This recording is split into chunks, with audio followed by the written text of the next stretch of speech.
దురదృష్టవశాత్తు తెలంగాణ రాజకీయాలలో గత 2-3 సంవత్సరాలుగా కొంత అవాంఛనీయమైన సంఘటనలు జరుగుతూ ఉన్నాయి. ప్రత్యేకించి నాయకులపైన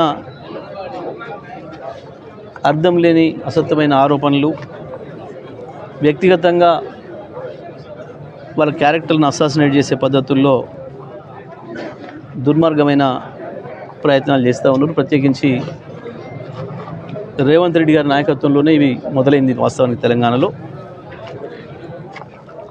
మా నాయకుడు కేటీఆర్ గారి పైన ఇష్టం వచ్చినట్టుగా నోరు బారేసుకొని మంత్రులే స్వయంగా ఇట్లాంటి తప్పు మాటల్ని మాట్లాడి వాళ్ళ కుటుంబాలలో వాళ్ళు ఇబ్బంది పెట్టే ప్రయత్నాలు చేశారు. కానీ వాళ్ళ తిరిగి వాళ్ళకే తగులుతుంది. అది చాలా విచిత్రంగా మంత్రులపైన, అధికారులపైన ఇటువంటి వార్తలు వస్తూ ఉన్నాయి. నిజమే, ఇవాళ మరి మంత్రులు, రాష్ట్రంలో ఉండే ఐఏఎస్ ఐపీఎస్ అధికారులు అందరు కలిస్తే కూడా తప్పు చేసిన వాళ్ళని పట్టుకోలేరా? ఎవరిని మోసం చేయడానికి డ్రామాలు ఆడుతున్నారు? ఎవరిని అమాయకులను చేయాలని డ్రామాలు ఆడుతున్నారు?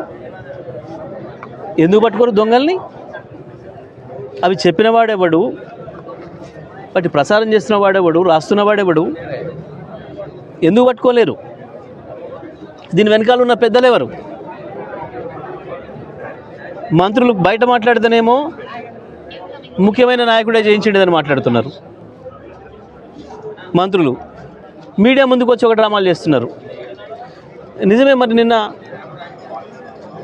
వెంకరెడ్డి గారు మాట్లాడుతుంటే చూసినాం. ఆయనకు ముందు నుంచి కూడా సోయి ఉండాల్సి ఉండే. ఐఏఎస్ ఐపీఎస్ అధికారులు కూడా మరి మా కేటీఆర్ గారి పైన కూడా ఇట్లాంటి ఇష్టం వచ్చినప్పుడు వార్తలు మాట్లాడినప్పుడు సరైన చర్యలు తీసుకోవాల్సి ఉండే. స్వయంగా గాంధీ భవన్ నుంచి లేదా ముఖ్యమంత్రి ఆఫీస్ నుంచి నడుస్తున్న కొన్ని గోస్ట్ ఛానల్స్ అంటారో, సైట్స్ అంటారో, వాటి ద్వారా ఇటువంటి దుర్మార్గమైన ప్రచారాలు వస్తూ ఉన్నాయి. ప్రతిపక్షంగా మా పైన వస్తూ ఉన్నాయి.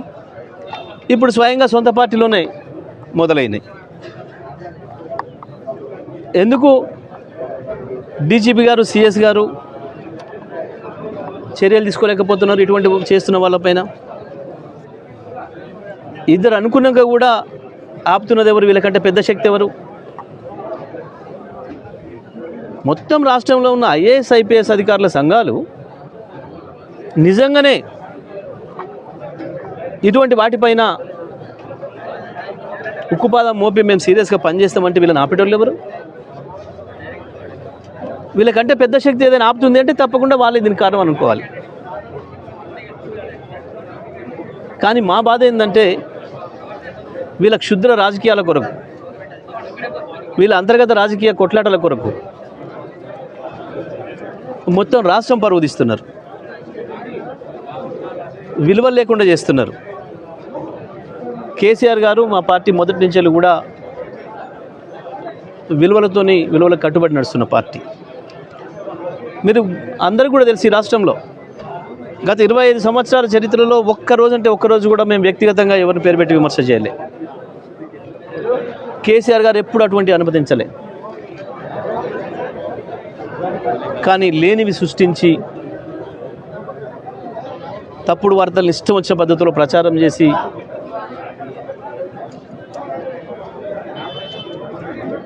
మా నాయకులపైన వచ్చినాయి, నాతో సహా. డీజీపీ గారికి విజ్ఞప్తి చేస్తే కూడా, డీజీపీ గారికి పిటిషన్ ఇస్తే కూడా అంతవరకు పట్టించుకున్న సోయి లేదు. నిరాధారమైనవి స్వయంగా గాంధీ భవన్ నుండి నడిచే గోస్ట్ సైట్ల నుంచి వెళ్ళి వచ్చినాయి, లేదా సీఎం ఆఫీస్ డైరెక్షన్లోనే వచ్చినాయి. అందుకే ఇవాళ వీళ్ళు కేవలం ఖండనలకే పరిమితం అవుతున్నారు ఐఏఎస్ ఐపీఎస్లు. లేదంటే చర్య తీసుకోవాలి. ఎవరి మీద చేసినా తప్పే. కుటుంబాన్ని హింస పెట్టే పద్ధతుల్లో, కుటుంబాన్ని నాశనం చేసే పద్ధతుల్లో చేస్తున్న ఈ దుర్మార్గం కేవలం తెలంగాణలో ఒక 3 సంవత్సరాల క్రితం నుంచే స్టార్ట్ అయింది.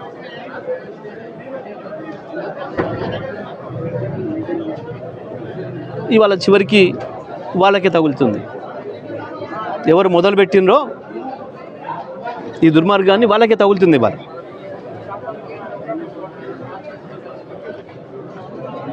ఎవరికి తగిలినా ఎవరికి జరిగినా ఇవి సరైనవి కావు. తప్పకుండా రాజకీయాల్లో విలువల్ని పాటించాలి, తర్వాత తరానికి అవి అందించాలి. ఇవాళ రాజకీయ నాయకులు అంటే, అధికారులు అంటే ప్రజల్లో చిన్నచూపు కలిగే పద్ధతుల్లో ఇటువంటి రావడం సరైనది కాదు. తప్పకుండా బాధ్యులపైన ఎవరిపైన చర్యలు తీసుకోవాలి.